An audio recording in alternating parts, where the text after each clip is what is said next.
Step into Value Zone Hypermart Patancheru. నా పేరు రమేష్, మేడ్చల్ జిల్లా నాచారంలో ఉంటాను. నేను రోజు 1000 రూపాయల నుంచి 2000 రూపాయలు సంపాదించుకుంటుంటే ఇంతకుముందు.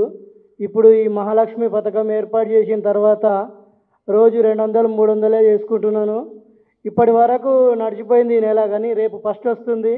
ఇంటికి ఎలా కట్టాలి, పిల్లల ఫీజు ఎలా కట్టాలి అనేది నా మైండ్లో చాలా టెన్షన్గా ఉంది.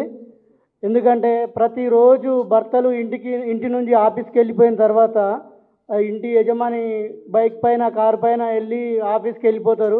ఇంట్లో ఉన్న మహిళ ఆటోలో పిల్లల్ని స్కూల్లో దింపడం కానీ తీసుకురావడం కానీ చేస్తారు. తర్వాత హాస్పిటల్కి వెళ్ళాలన్నా కూడా ఆటోలోనే వెళ్తారు. ఇప్పుడు ఉచిత బస్సు ప్రయాణం వలన బస్సులలో వెళ్తున్నారు కాబట్టి మా ఉపాధి కోల్పోయి చాలా వెనుకబడిపోతున్నాం మేము. కాబట్టి మాకు జీవన భృతి కింద ప్రతి నెల 15,000 రూపాయలు ఇచ్చి ప్రభుత్వం ఆదుకోవాలని కోరుకుంటున్నాము. ఎందుకంటే ఉచిత బస్సు ప్రయాణం వద్దని చెప్పడం కరెక్ట్ కాదు. కాబట్టి మా జీవనోపాధి కోల్పోయినాం కాబట్టి మాకు ప్రతి నెల 15,000 రూపాయలు ఇచ్చి ప్రభుత్వం ఆదుకోవాలని కోరుకుంటున్నాం.